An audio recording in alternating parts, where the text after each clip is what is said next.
Bible एक वर्ष में। नमस्कार, आप सबका बाइबल एक वर्ष में स्वागत है। आप सब ने जो कदम उठाया है प्रभु के वचन सुनने के लिए, यह हमारे जीवन के अंधेरों को दूर करेंगे और हमें प्रभु के प्रकाश में चलाएंगे। आज हम प्रकाशना ग्रंथ का अध्याय 11, पहले पेतरुस का पहला पत्र, एजिकियल के ग्रंथ का अध्याय 40 और 41 सुनेंगे। प्रभु का वचन सुनने से पहले आइए हम ईश्वर से प्रार्थना करें।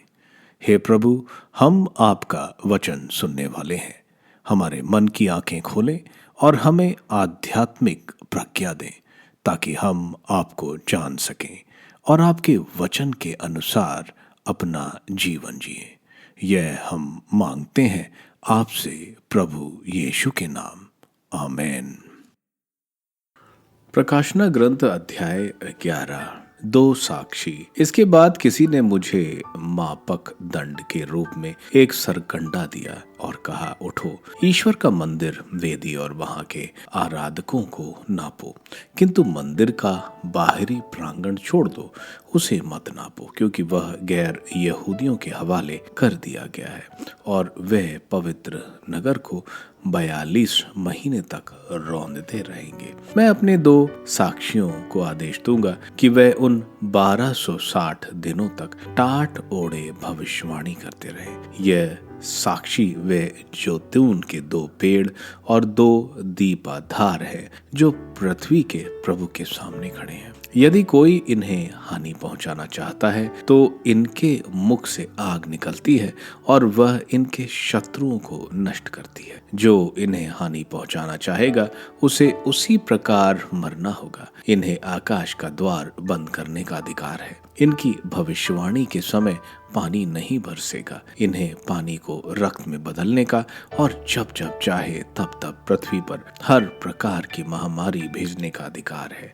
जब ये अपना साक्ष्य दे चुके होंगे तो अगाध गर्ज से ऊपर उठने वाला पशु इनसे युद्ध करेगा और इन्हें पराजित कर इनका वध करेगा। इनकी लाशें उस महानगर के चौक में पड़ी रहेंगी जो लक्षणिक भाषा में सोदोम या मिस्र कहलाता है और जहां इनके प्रभु को क्रूस पर आरोहित किया गया था। 3.5 दिन तक हर प्रजाति, वंश, भाषा और राष्ट्र के लोग इनकी लाशें देखने आएंगे और इन्हें कब्र में रखने की अनुमति नहीं देंगे।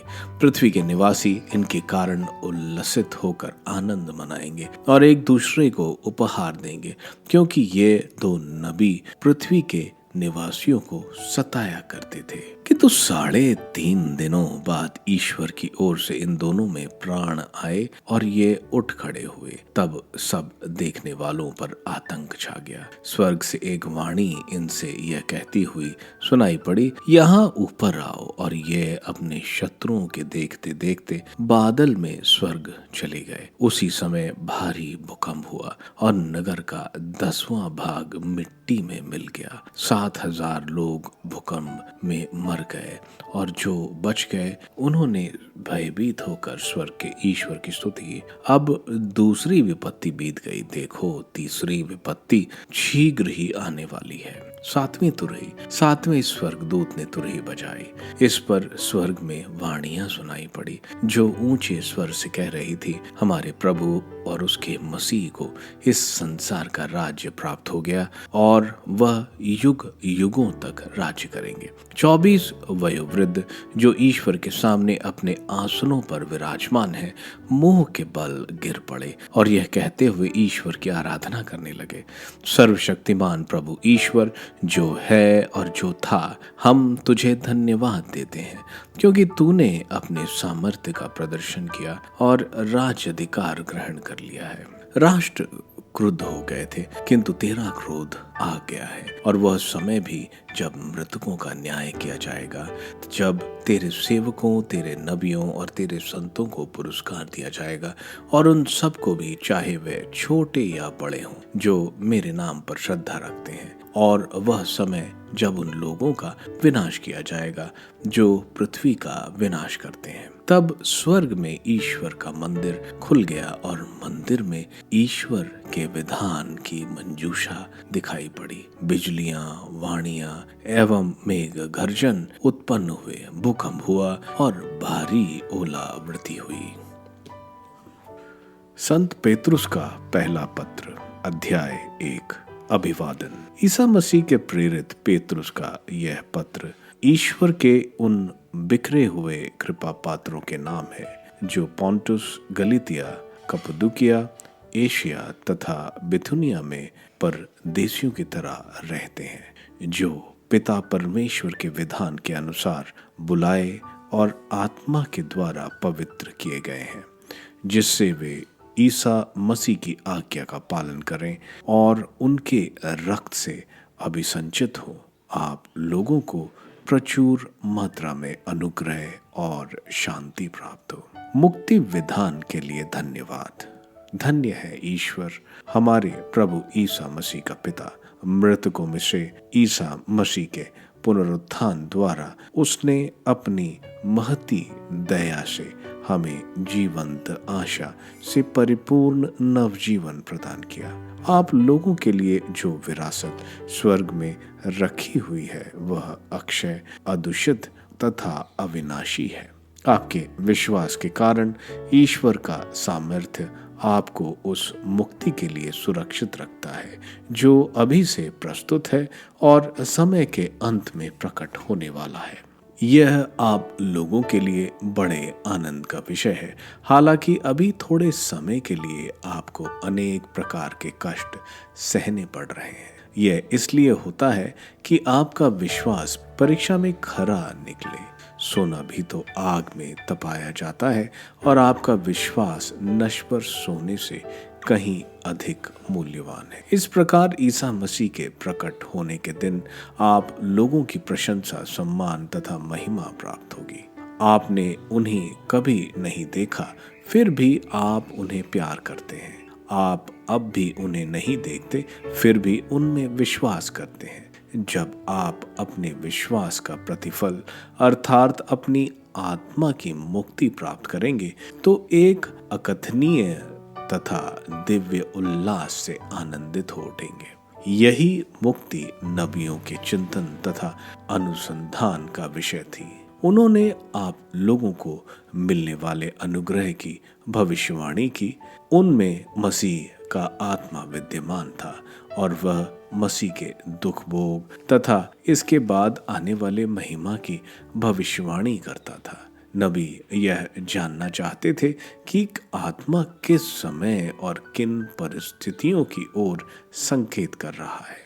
उन पर प्रकट किया गया था कि वे जो संदेश सुनाते थे वह उनके लिए नहीं बल्कि आप लोगों के लिए था।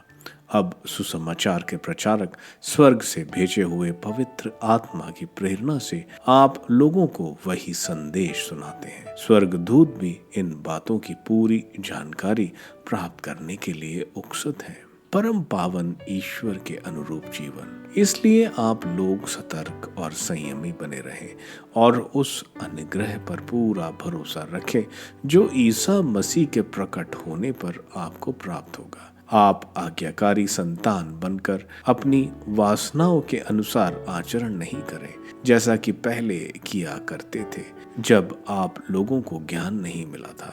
आपको जिसने बुलाया वह पवित्र है। आप भी उसके सदृश अपने समस्त आचरण में पवित्र बने, क्योंकि लिखा है, पवित्र बनो क्योंकि मैं पवित्र हूँ। यदि आप उसे पिता कहकर पुकारते हैं तो पक्षपात किए बिना प्रत्येक मनुष्य का उसके कर्मों के अनुसार न्याय करता है। तो जब तक आप यहाँ परदेश में रहते हैं तब तक उस पर श्रद्धा रखते हुए जीवन बिताएं।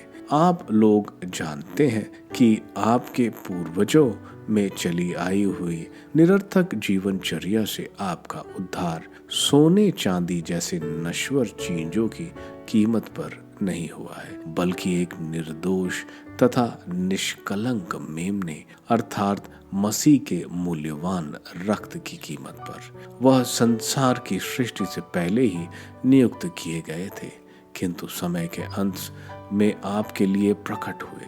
आप लोग अब उन्हीं के द्वारा ईश्वर में विश्वास करते हैं। ईश्वर ने उन्हें मृतकों में से जलाया और महिमान्वित किया, इसलिए आपका विश्वास और आपका भरोसा ईश्वर पर आधारित है। निष्कपट भातृ प्रेम। आप लोगों ने आज्ञाकारी बनकर सत्य को स्वीकार किया और इस प्रकार अपनी आत्माओं को पवित्र कर लिया है। इसलिए अब आप लोगों को निष्कपट भातृभाव, सारे हृदय और सच्ची लगन से एक दूसरे को प्यार करना चाहिए।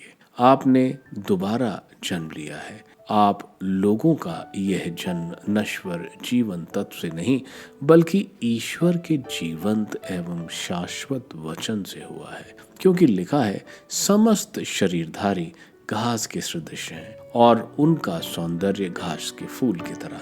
घास मुरझाती है और फूल झड़ता है, किंतु ईश्वर का वचन युग युगों तक बना रहता है। और यह वचन वह सुसमाचार है जो आपको सुनाया गया है। एजिकल का ग्रंथ अध्याय 40। भावी मंदिर। हमारे निर्वासन के 25वें वर्ष के आरंभिक महीने के 10वें महीने उसी दिन नगर की पराजय के 14वें वर्ष प्रभु का हाथ मुझ पर पड़ा। वह दिव्य दर्शन में मुझे इज़राइल देश ले आया और उसने मुझे एक बहुत ऊंचे पर्वत पर रख दिया, जिस पर मेरे सामने नगर जैसा आकार दिखाई दे रहा था।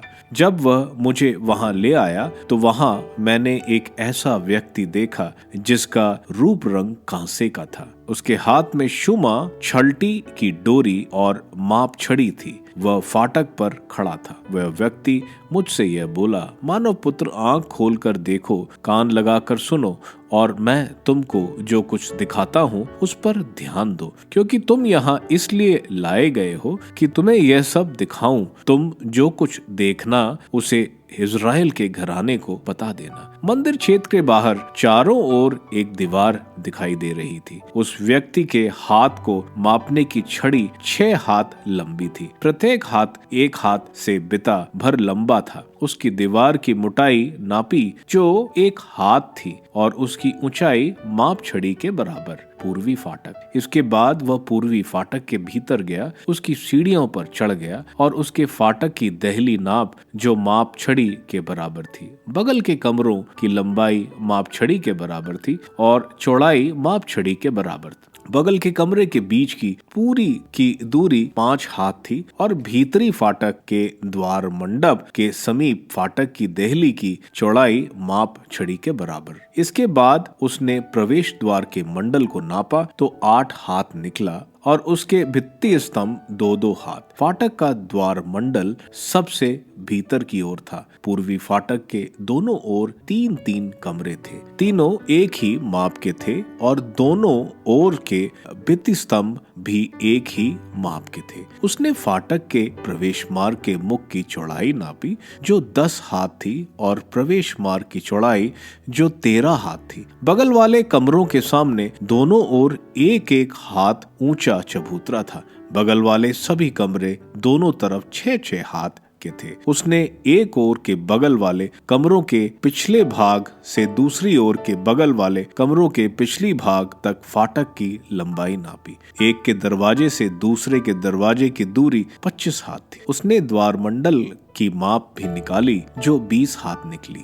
प्रवेश द्वार के मंडप के चारों ओर प्रांगण था। प्रवेश द्वार के फाटक के सामने वाले भाग से लेकर फाटक के भीतरी द्वार मंडल के अंत तक की लंबाई 50 हाथ थी। प्रवेश द्वार में चारों ओर खिड़कियां थी जो बगल वाले कमरे के भित्ति स्तंभों की ओर सक्रिय हो गई थी। इसी प्रकार द्वार मंडप में भी भीतर चारों ओर खिड़कियां थी और भित्ति स्तंभों पर खजूर वृक्ष खुदे थे। बाहरी प्रांगण।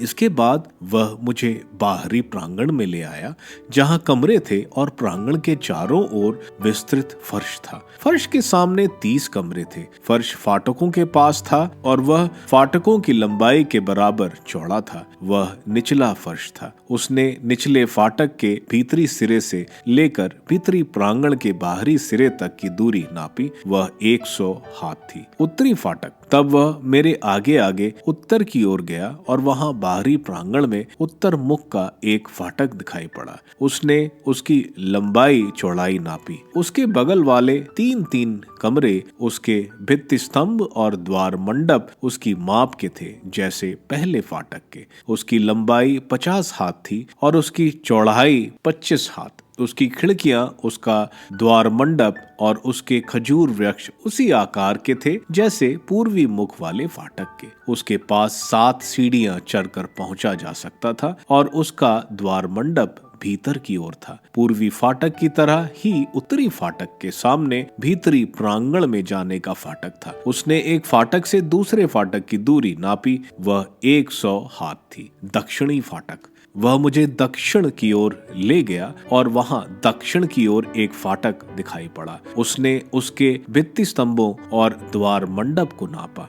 उनका आकार वैसा ही था जैसे दूसरे का। उसमें और उसके द्वार मंडप में चारों ओर उसी प्रकार की खिड़कियां थी जैसे दूसरों की खिड़कियां। उसकी लंबाई 50 हाथ थी और उसकी चौड़ाई 25 हाथ। उसके पास 7 सीढ़ियां चढ़कर पहुंचा जा सकता था और उसका द्वार मंडप भीतर की ओर था। उसके भित्ति स्तंभों पर दोनों ओर खजूर वृक्ष खुदे थे। भीतरी प्रांगण के दक्षिण एक फाटक था। उसने एक फाटक से दूसरे फाटक तक दक्षिण की ओर की दूरी नापी। वह 100 हाथ थी। भीतरी दक्षिणी फाटक। तब वह मुझे दक्षिणी फाटक से होकर भीतरी प्रांगण में ले आया और उसने दक्षिणी फाटक को नापा। उसकी माप दूसरे फाटकों जैसी थी। उसके बगल वाले कमरे, उसके भित्ति स्तंभ और उसका द्वार मंडप उसी आकार के थे जैसे दूसरे। उसमें और उसके द्वार मंडप में चारों ओर खिड़कियां थी।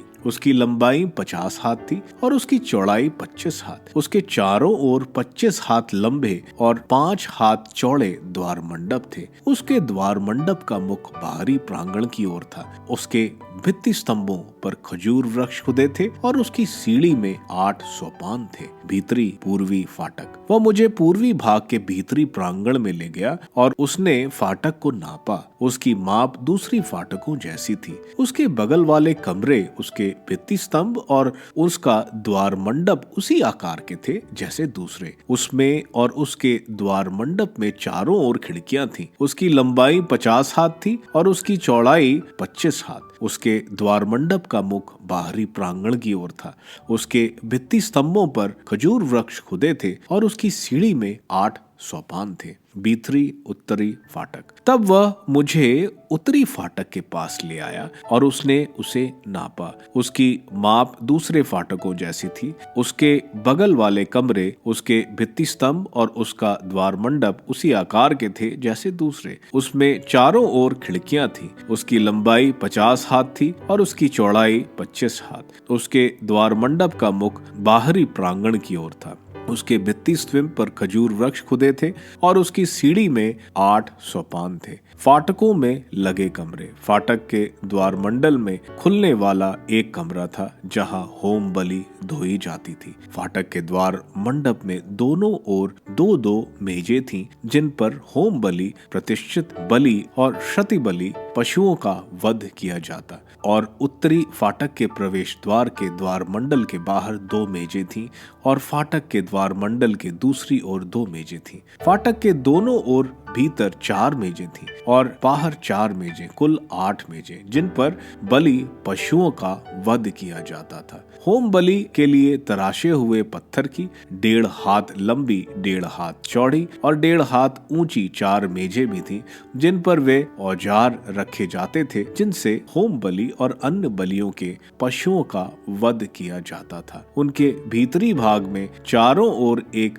बित्ता लंबे अंकुश बंधे थे। बलि का मांस मेजों पर रखा जाता था। वहां मुझे बाहर की ओर से भीतरी प्रांगण ले गया। भीतरी प्रांगण में 2 कमरे थे, एक जिसका मुख दक्षिण की ओर था उत्तरी फाटक की बगल में, और दूसरा जिसका मुख उत्तर की ओर था दक्षिणी फाटक की बगल में। वह मुझसे बोला, यह कमरा जिसका मुख दक्षिण की ओर है उन याजकों के लिए है जो मंदिर की सेवा करते हैं, और वह कमरा जिसका मुख उत्तर की ओर है उन याजकों के लिए है जो वेदी की सेवा करते हैं। ये सदोक वंशी लेवी वंशी में केवल वह प्रभु के समीप आकर उसकी सेवा कर सकते। उसने प्रांगण को नापा, वो 100 हाथ लंबा और 100 हाथ चौड़ा वर्गाकार था। वेदी मंदिर के सामने अवस्थित थी। मंदिर का द्वार मंडप, वह मुझे मंदिर के द्वार मंडप में ले गया और उसने द्वार मंडप के भित्ति स्तंभों को नापा जो दोनों ओर 5-5 हाथ के थे। फाटक की चौड़ाई 14 हाथ थी और फाटक की दोनों ओर की दीवारें 3-3 हाथ की थी। द्वार मंडप की लंबाई 20 हाथ थी और चौड़ाई 12 हाथ, और 10 सीढ़ियां चढ़कर वहां तक पहुंचा जा सकता था। भित्ति स्तंभों के पास दोनों ओर खंबे थे। एजिकल का ग्रंथ अध्याय 43। इसके बाद वह मुझे मध्य भाग में ले गया और भित्ति स्तंभों को नापा। प्रत्येक ओर के भित्ति स्तंभों की चौड़ाई 6 हाथ थी। प्रवेश द्वार की चौड़ाई 10 हाथ थी और प्रवेश द्वार के दोनों ओर की दीवारें 5-5 हाथ की थी। उसने मध्य भाग की लंबाई नापी जो 40 हाथ थी और उसकी चौड़ाई 20 हाथ। उसने अंत कक्ष में जाकर प्रवेश द्वार के भित्ति स्तंभ नापे, वे 2-2 हाथ के थे। प्रवेश द्वार की चौड़ाई 6 हाथ थी और प्रवेश द्वार के दोनों ओर की दीवारें 7-7 हाथ की थीं। और उसने मध्य भाग के सामने के कक्ष की लंबाई नापी जो 20 हाथ थी और उसकी चौड़ाई 20 हाथ। उसने मुझसे कहा, यही परम पवित्र स्थान है, मंदिर का उपभवन। तब उसने मंदिर की दीवार नापी, वह 6 हाथ मोटी थी। मंदिर के चारों ओर बगल के कमरों की चौड़ाई 4 हाथ थी। 3 मंजिलों में एक के ऊपर एक बने हुए बगल के कमरों की संख्या हर मंजिल में 30 थी। बगल के कमरों को सहारा देने के लिए मंदिर की दीवार के चारों ओर कुर्सियां बनी थीं, जिससे उनका भार मंदिर की दीवार पर ना पड़े। बगल के कमरे जैसे जैसे एक मंजिल के एक दूसरी मंजिल की ओर ऊपर होते गए थे, वैसे वैसे मंदिर के चारों ओर एक मंजिल के बाद दूसरी मंजिल पर बनी कुर्सी के विस्तार के अनुरूप क्रमशः अधिक चौड़े होते गए थे। मंदिर की बगल से सीढ़ी ऊपर जाती थी। इस प्रकार सबसे निचली मंजिल से नीचे की मंजिल होकर ऊपर की मंजिल तक पहुंचा जा सकता था। मैंने यह भी देखा कि मंदिर के चारों ओर ऊंचा मंच है। बगल के कमरों की नींवों की चौड़ाई पूरे 6 हाथ लंबी माप छड़ी के बराबर थी। बगल के कमरों की बाहरी दीवार की चौड़ाई 5 हाथ थी और मंच का वह भाग जो खाली छोड़ा गया था 5 हाथ था। मंदिर के मंच और प्रांगण के बगल के कमरों के बीच मंदिर के चारों ओर हर तरफ 20 हाथ चौड़ा खाली स्थान था। बगल के कमरों के दीवारें मंच के उस भाग की ओर खुलते थे जो खाली था। एक दरवाजा उत्तर की ओर खुलता था और दूसरा दरवाजा दक्षिण की ओर। चारों ओर उस खाली भाग की चौड़ाई 5 हाथ थी। मंदिर के पास का भवन, वह भवन जिसका मुख पश्चिम में अवस्थित मंदिर के प्रांगण के सामने था, 70 हाथ चौड़ा था। उस भवन के चारों ओर की दीवारें 5 हाथ मोटी थीं और उसकी लंबाई 90 हाथ थी। उसने मंदिर को नापा, वह 100 हाथ था। प्रांगण और दीवारों सहित उस भवन की लंबाई 70 हाथ थी तथा मंदिर और प्रांगण के पूर्वी अग्रभाग की चौड़ाई 100 हाथ। उसने भवन जिसका मुख पश्चिम में अवस्थित प्रांगण के सामने था और उसके दोनों ओर की दीवारें की लंबाई नापी, वह 100 हाथ थी। मंदिर की सजावट, मंदिर के मध्य भाग उसके अंत कक्ष और बाहरी द्वार मंडप में तख्ते जड़े थे और तीनों में चारों ओर जालीदार खिड़कियां लगी थी। देहली के आमने सामने मंदिर में तख्ते जड़े थे। फर्श से लेकर खिड़कियां तक खिड़कियां ढकी थीं। दरवाजे के ऊपर वाले स्थान तक, यहाँ तक कि अंत कक्ष और बाहर तक। अंत कक्ष और मध्यम भाग की दीवारों पर चारों ओर केरूब और खजूर वृक्ष की आकृतियां खोदी थी। दो केरूबों के बीच एक खजूर वृक्ष, प्रत्येक केरूब के दो मुख थे। एक ओर के खजूर वृक्ष के सामने मनुष्य का मुख और दूसरी ओर के खजूर वृक्ष के सामने युवा सिंह का मुख। मंदिर के चारों ओर उनकी आकृति खुदी थी। फर्श से लेकर दरवाजे के ऊपर तक की दीवारों पर केरूब और खजूर वृक्ष खुदे थे। मध्य भाग के द्वार की चौखटें वर्गाकार थीं। पवित्र स्थान के सामने कोई वस्तु थी जो लकड़ी की वेदी जैसी प्रतीत होती थी। वह 3 हाथ ऊंची, 3 हाथ लंबी और 2 हाथ चौड़ी थी। उसके कोने, उसका आधार और उसकी दीवारें लकड़ी की थीं। उसने मुझसे कहा, यही प्रभु के सामने की मेज है। मध्य भाग और पवित्र स्थान में दोहरे दरवाजे लगे थे। दरवाजों में 2 पल्ले थे, प्रत्येक दरवाजों में 2 कब्जे वाले डिल्ले। मध्य भाग के दरवाजों पर उसी तरह केरूब और खजूर वृक्ष खुदे थे, जिस तरह दीवारों पर तथा बाहर द्वार मंडप के सामने लकड़ी का छज्जा था। द्वार मंडप की बगल वाली दीवारों पर दोनों ओर जालीदार खिड़कियां और खजूर वृक्ष थे। प्रकाशना ग्रंथ के अध्याय 11 में हम देखते हैं एक नापने की छड़ी। यह हम इज़ीकेल के ग्रंथ के अध्याय 40 में भी देखते हैं, जो आज हमने पढ़ा था। यह दर्शन आध्यात्मिक मंदिर का है। 3.5 साल तक का इनके ऊपर यातनाएं करी गई हैं। यही इतना ही समय लगा था जब रोमन्स ने यरूशलेम पर आक्रमण किया था और AD 70 में मंदिर को गिरा दिया था। 2 गवाहों को हम देखते हैं टाट के वस्त्रों में। ये 2 मूसा और एलाइजा हैं, जो कि संहिता और नबी का प्रतीक है। इनको 3.5 साल दिए जाएंगे अपनी गवाही देने के लिए। इनके पास बारिश रोकने की ताकत है, जैसा हम एलाइजा के पास राजाओं के ग्रंथ में देखा था, और महामारी लाने का, जो हमने मूसा द्वारा निर्गमन ग्रंथ में देखा था। इनकी गवाही में 3.5 साल बाद एक दैत्य अथाह गर्त से निकलकर इन दोनों को मार देगा। इनके मरने से लोगों में बहुत खुशी होगी, क्योंकि इन्होंने अपनी गवाही से इन्हें बहुत परेशान किया था। यह पश्चाताप नहीं करना चाहते थे। इनकी लाशों को यह कब्र में भी नहीं रखते। 3.5 दिन के बाद इन दोनों लाशों पर प्रभु इन पर जीवन फूंकते हैं और यह जीवित हो जाते हैं। इसके साथ हम भूकंप देखते हैं, जो 7,000 लोगों की मौत का कारण बनता है। इसको देखकर हम देखते हैं काफी लोग ईश्वर की प्रशंसा करते हैं, यानी पछतावा करते हैं। 7वां तुरही के साथ हम प्रभु यीशु के राज्य को देखते हैं और दुष्टों का कोलाहल अब खत्म होने वाला है। अब दुष्ट का राज्य समाप्त होने वाला है। ईश्वर का राज्य अब आ रहा है। संत यूहन्ना स्वर्ग में ईश्वर का सिंहासन और आर्क ऑफ द कवेनेंट यानी मंजूषा को देखते हैं। संत पेतरुस के पहले पत्र संत पेतरुस द्वारा लिखा गया है, लेकिन इसको लिखने की मदद सिल्वानुस ने की थी। यह माना जाता है AD 60 में आसपास लिखा गया है। संत पेतरुस इस बात को कह रहे हैं कि पिता परमेश्वर हमारी नियुक्ति करते हैं, पवित्र आत्मा हमें पवित्रता देते हैं और प्रभु यीशु हमें अपने पवित्र लहू से हमें ईश्वर के कार्य के लिए अभिषेक करते हैं। यहाँ यातनाओं को बहादुरी से सहने को कहा जा रहा है, जैसे प्रभु यीशु ने सहा था पिता परमेश्वर की इच्छा पूर्ण करने के लिए। यह यातनाएं उन्हें उनके विश्वास में और बढ़ाएंगी।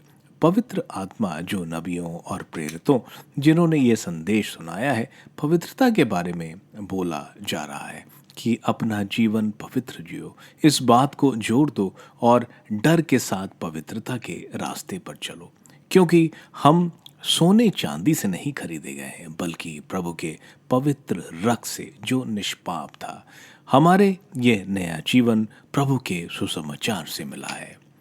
आगे संत पेतरुस मानव जीवन की तुलना घास के साथ कर रहे हैं। आज है कल नहीं, लेकिन ईश्वर का वचन हमेशा बना रहेगा। इज़ीकेल के ग्रंथ के अध्याय 40 और 41 में इज़ीकेल को निर्वासन के 25 साल बाद ईश्वर की आत्मा एक बड़े पहाड़ इज़राइल में खड़ा करती है और एक नया मंदिर जो एक आध्यात्मिक मंदिर है उसको देखते हैं।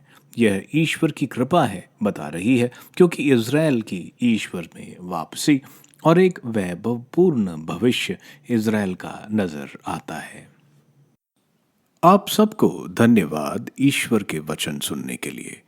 मैं आपसे विनती करता हूं कि आप बाइबल एक वर्ष में को दूसरों के साथ शेयर करें, क्योंकि प्रभु का वचन स्वयं प्रभु यीशु है। प्रभु को दूसरों को देने वालों को प्रभु की आशीष जरूर मिलेगी। मैं आप सबका बड़ी बेसब्री से कल इंतजार करूंगा। धन्यवाद।